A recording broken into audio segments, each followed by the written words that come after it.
এখানে বলছেন এ প্রশ্নকারী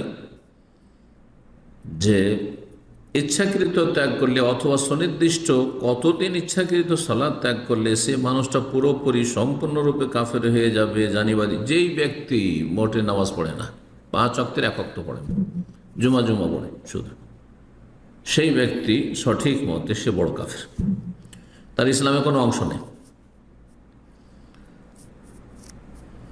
আর যদি সে এর কারণে পুরোপুরি সম্পূর্ণরূপে কাফের হয়ে যায়,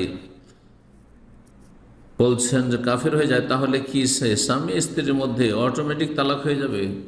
তালাক না, মোরতাদ হয়ে গেলে, যখন বড় কাফের হয়ে গেল, মোরতাদ হয়ে গেলে বিয়ে থাকেই না, বিয়ে নেই।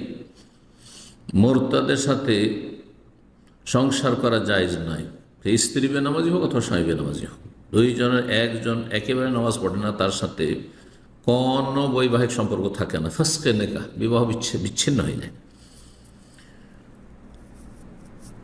আর যদি তালাক হয়ে যায় তাহলে সেই ব্যক্তির করণীয়, সেই ব্যক্তি মুসলমান হবে, ফিরে আসবে, যদি ফিরে আসে তার স্ত্রী ফিরিয়ে পাবে, আর না হলে স্ত্রী ফিরিয়ে পাবে না। স্ত্রী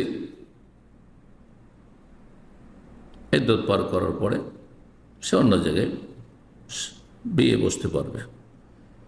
বিশেষ দ্রষ্টব্য, 2 ব্যক্তির মধ্যে এক ব্যক্তির নিয়মিত সালাত আদায়কারী, আরেকটা কথা হলো যে তালাক হয়ে যাওয়ার পরে, অর্থাৎ স্বামী স্ত্রী, বলতে চাইছে স্বামী স্ত্রীর মধ্যে একজন নিয়মিত নামাজি আর একজন বেনামাজি, জায়েজ না এরকম সংসার করা? জি। বলছেন যে আরেকটা কথা হলো যে তালাক হয়ে যাওয়ার পরে এই সম্পর্কটি পুনরায় আগের অবস্থায় নেওয়া যাবে না।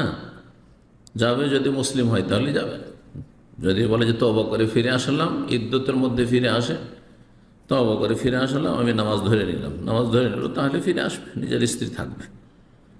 আর যদি পুনরায় নেওয়া যায় তাহলে এটার জন্য কি কাজ করতে হবে? পুনরায় যদি নেওয়া যায় ইদ্দতের ভিতরে থাকে তাহলে আমার হচ্ছে বিয়ে নবায়ন করতে হবে না, আর ইদ্দত পার হয়ে গেলে বিচ্ছিন্ন হয়ে গেছে, ইদ্দত পার হওয়ার পরে বেনামাজির সাথে যে বিবাহ বিচ্ছেদ হয়েছে, তার ইদ্দত পার হয়ে গেছে, বিবাহ বিচ্ছেদ হয়ে গেছে, তার সাথে কোনো সম্পর্ক নেই, স্বামী স্ত্রীর কোনো সম্পর্ক নেই।